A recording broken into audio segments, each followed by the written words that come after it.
আমরা দেখে নেব কিভাবে খুচরো বিক্রি করতে হয়, কিভাবে রেট চেঞ্জ করতে হয়, কখনো পয়সা কম নিলে সেটাকে কিভাবে হিসাব করতে হয় দেখে নিন। প্রথম থেকে দেখায়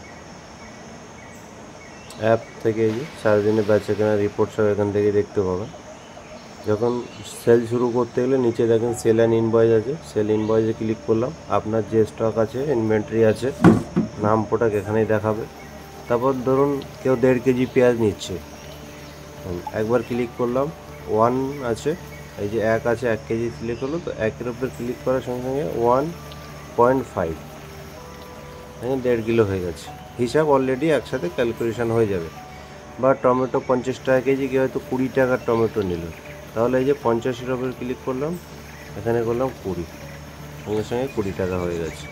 পটল 70 টাকা কেজি, কেউ হয়তো নিল 30 টাকা বা 40 টাকা, সঙ্গে সঙ্গে 40 টাকা।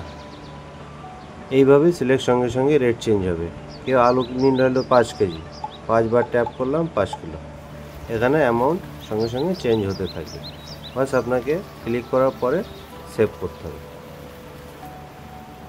সঙ্গে সঙ্গে টোটাল ক্যালকুলেশন হয়ে আপনার দোকানের নাম অ্যাড্রেস দিয়ে একদম প্রফেশনাল সুন্দর বিল বাংলায় চলে এসে, চাইলে বাংলা ইংলিশ যে কোনো ভাষায় আপনি এটা প্রিন্ট করতে পারেন।